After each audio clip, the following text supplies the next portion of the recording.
Sawa na ang bayan ko sa magnanakaw na tao.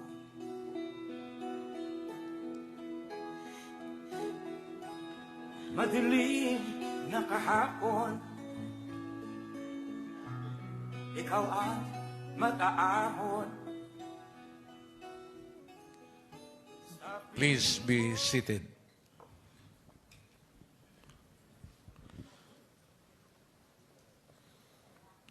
Good afternoon, Mr. President and distinguished guests. Today, we will witness the President enact into law the 2020 General Appropriations Bill.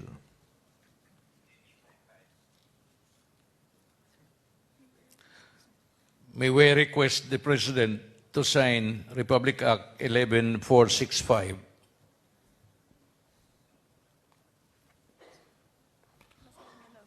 Republic Act 11465 is an act appropriating funds for the operation of the government of the Republic of the Philippines from January 1 to December 31, 2020, and for other purposes.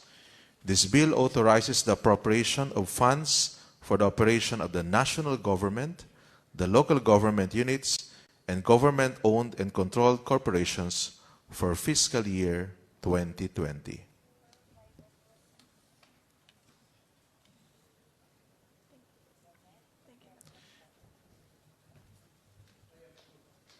Thank you, Mr. President.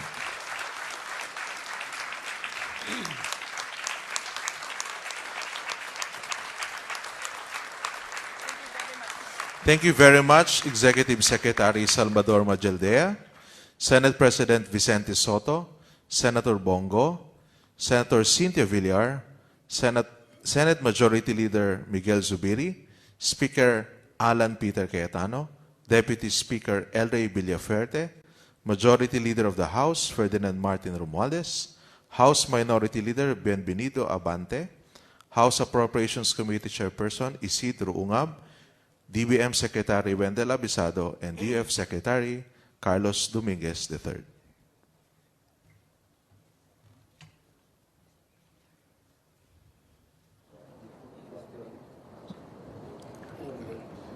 May we now call on Executive Secretary Salvador Majaldea to introduce the President.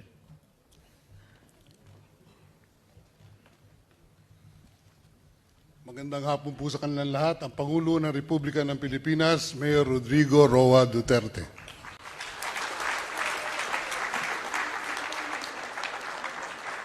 Kindly sit down. Maraming salamat po sa inyong lahat. I have here a prepared speech.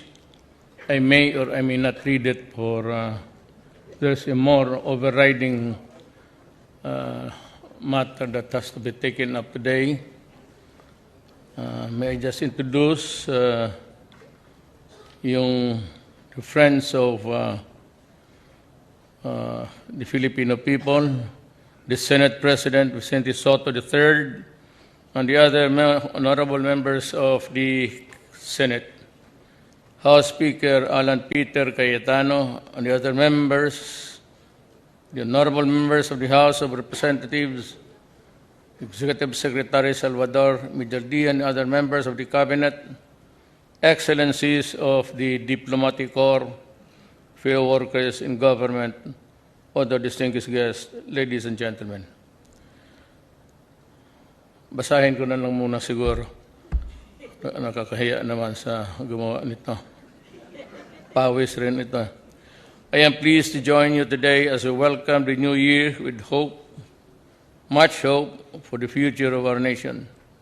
The passage of the 2020 General Appropriations Act is proof that the invaluable help of both houses in Congress, this government can effectively work together the enactment of key legislative measures that will support our development agenda in the next 2.5 years. Representing almost 20% of our projected GDP for 2020, this year's 4.1 trillion budget will support our vision for a more peaceful and progressive Philippines. An upper income middle, peaceful and progressive Philippines, an upper bracket of earners who can make a difference has already cut poverty rate by just 14% and achieve a 7.5% GDP growth for 2022. As in previous years, we will continue to allot a great portion of the national budget for infrastructure development and other social services, programs that will directly touch the lives of our people. We will spend 38% of the budget to fund programs on education, healthcare, housing, and social welfare. To further boost our thriving economy, we will likewise invest 29% of the budget infrastructure, tourism, trade, job generation, and agriculture. We will also allocate 11% of the budget for debt servicing with the ultimate goal of bringing down government debt to just 39% of the GDP by 2022. Let me take this opportunity to thank Congress for supporting this administration's sound fiscal policies, to the continued adoption of the cost budgeting system, and the full implementation of the comprehensive tax reform program. I likewise recognize the invaluable contribution of the men and women of the Department of Budget and Management under the leadership of Secretary Abisado for his efforts in crafting this year's budget. As we look forward to another productive year for this administration, I ask Congress and our civil society partners, as well as my fellow civil servants in the executive department, to remain driven towards our collective goal of providing a more comfortable life for our people. Together, let us ensure that every peso in the budget will never be used to support the selfish greed of the few, but spent exclusively for the benefit and the service of the Filipino taxpayers. Maraming salamat po.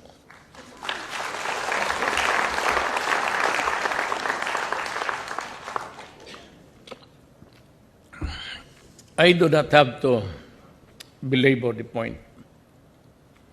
There is an evolving crisis somewhere. We do not know what would be the end result of this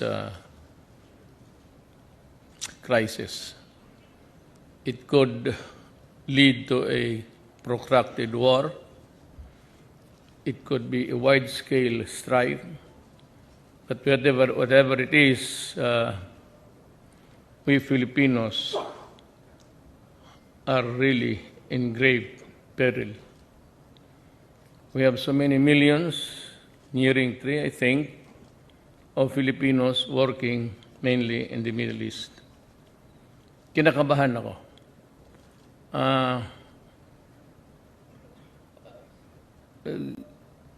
Iran seems to be bent on